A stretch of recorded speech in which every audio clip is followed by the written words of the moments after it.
Have you heard people say they don't have the money to homeschool? Well, maybe that's true if you're considering some big ticket curriculum, one for each kid, each grade level.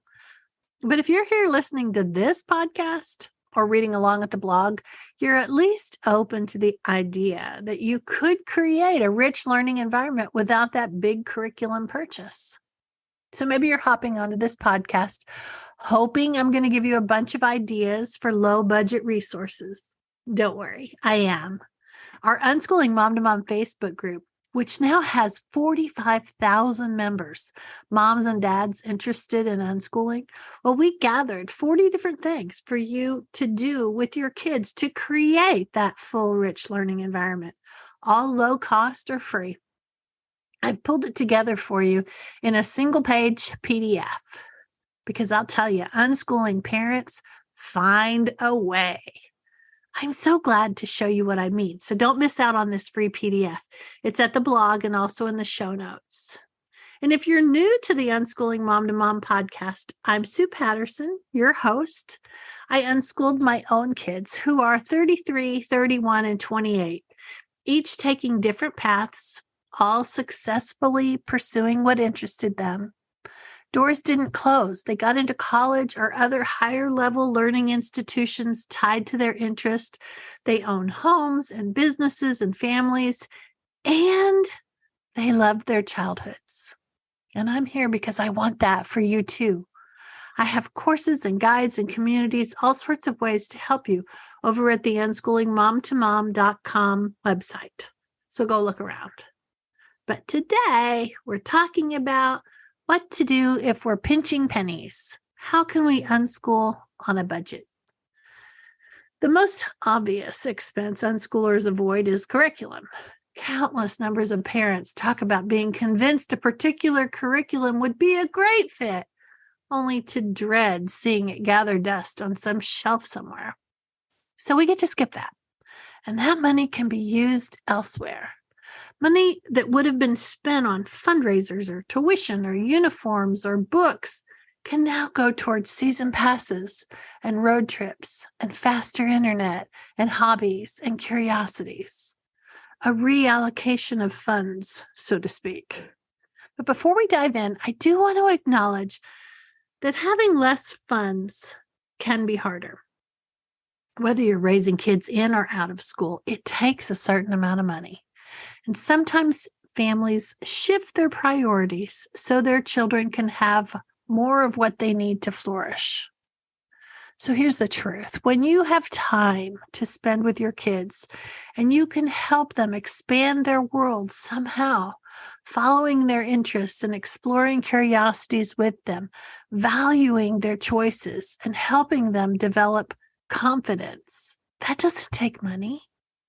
So when we first started our unschooling journey back in the 90s, I knew a woman named Janie Levine.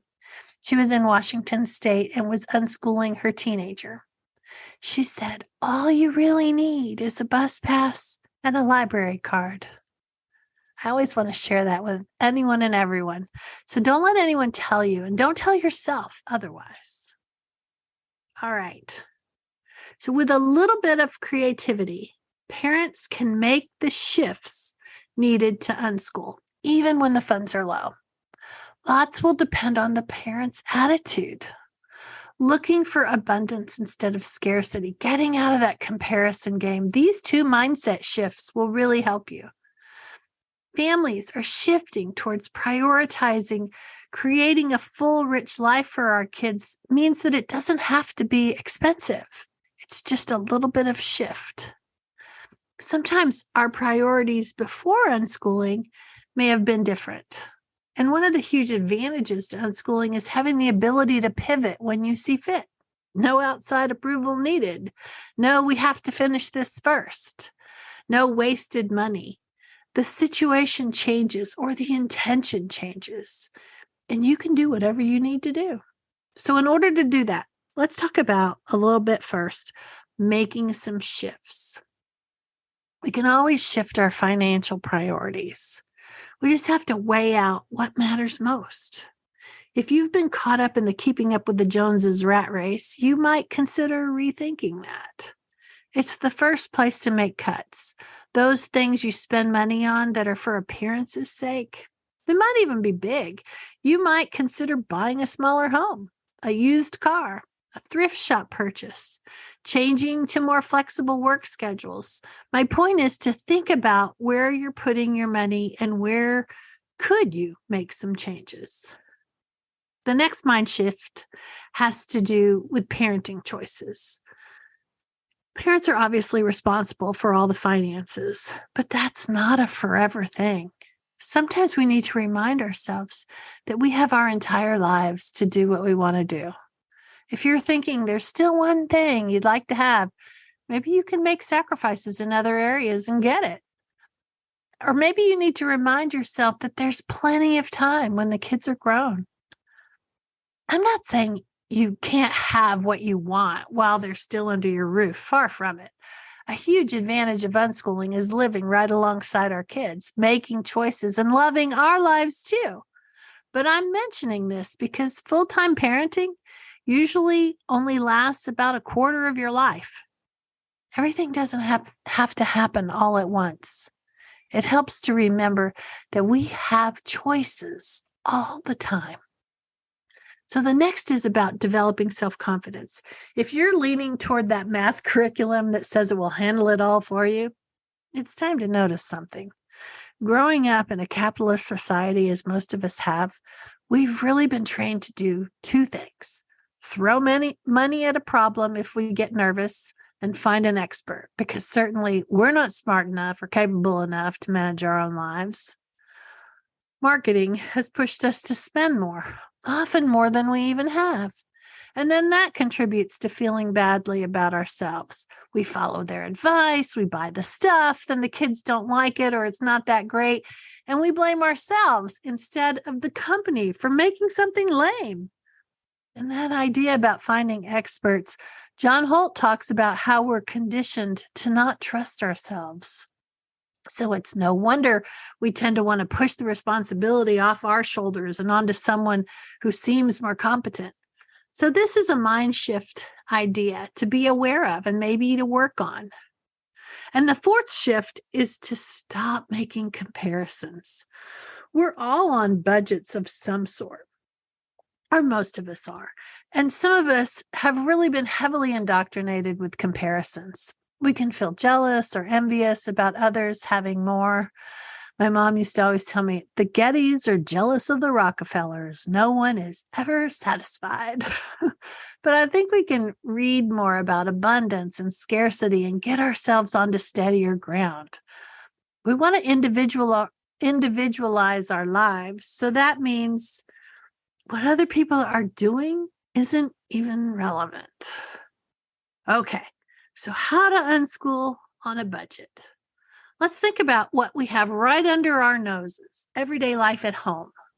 We have simple ways available where we could cut back and still create that fabulous learning environment we want to provide. So games and toys is first on the list. Offer a variety of learning opportunities all the time. Don't feel like you have to run out and buy curriculum to make sure they learn the basics or any subject really. Cards and dice games are all about math. Setting up scenes for My Little Pony or Lego Cities is all about creative writing. Story development start in the imagination, and don't tie it to writing if your kids don't like to write. But characters and story arcs, you can hear that in their imaginative play. So garage sales and thrift stores are great spots to get new games to try out at a fraction of the price. Cooking together, which could include budgeting or servings or dividing up the cookies fairly. Maybe it's casual conversations about nutrition and how foods affect our bodies. You're probably already doing that. That counts too. Decorating or noticing shapes and patterns in the room, it's all geometry. Building forts in the living room helps kids understand even more in that area. Technology, I don't want you to be afraid of technology. Think of it as just another wonderful thing on the buffet. And when your budget is limited, having Wi-Fi can bring in so many opportunities to learn.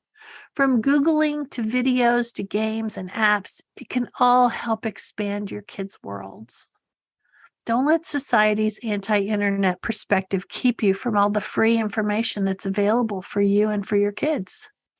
YouTube has so many options on whatever topic interests your child, whether it's a video to see alpacas, watch a tutorial or how to start your own YouTube channel. It's all there for you at whatever learning level your kids or you might need.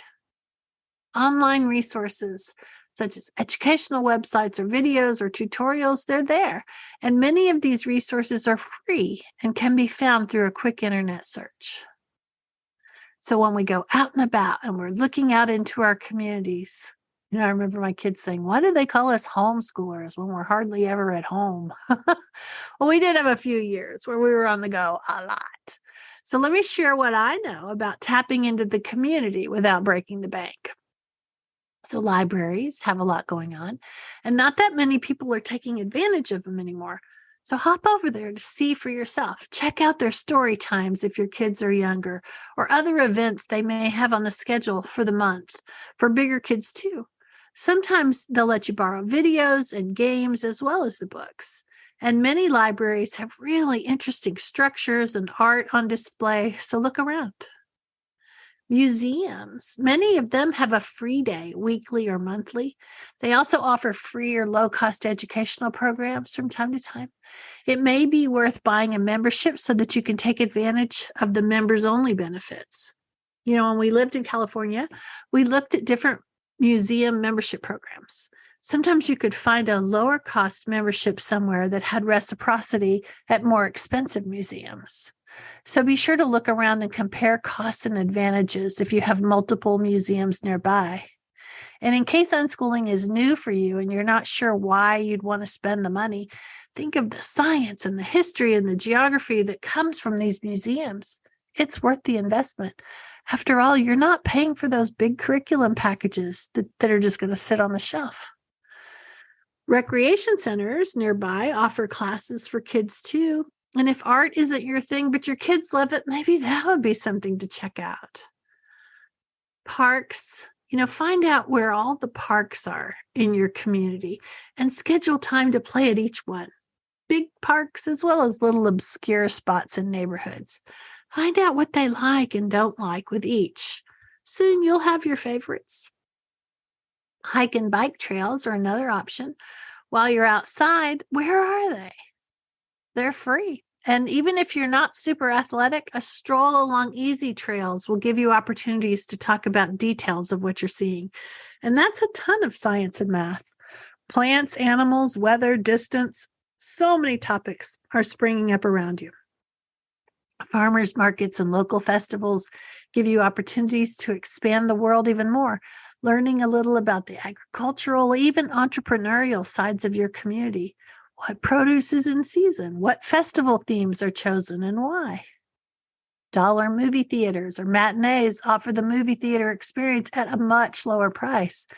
And remember, movies bring language arts opportunities with that story and character development, as well as the discussions afterwards. So get connected. It might be worth starting up your own local group to give kids an opportunity to play with others who share their interests. When they're little, it can be simply playing together at a park on a certain day. As they get older, it may be more topic-driven or field trip-oriented. These can still be free. You just need a couple of core families who will come, and then others will join you too. Sometimes you can post in a Facebook group something like, my 10-year-old loves, jewelry making or tree climbing or playing board games. Anybody else? And creating groups like this can provide a support system for both you and your kids. It's also a great way to share resources and ideas for low-cost learning activities. Networking within your community may open doors for future jobs for them as they get older. All three of my kids did various formal and informal apprenticeships that led to paid work down the road. So unschooling is a great way for children to learn and grow on their own terms. You already know that. With a little creativity and resourcefulness, it can be done on a tight budget. So I have a favor to ask. Subscribing and liking and commenting are what keeps podcasts going. If you could take a minute and be sure you're subscribed to this podcast. And if you're enjoying the podcast, leave a comment. This will let the powers that be know that we have something good here and they'll share it with other people. I would appreciate that. Okay, that's it from me for this week. Enjoy your kids. Happy unschooling, and we'll talk again soon.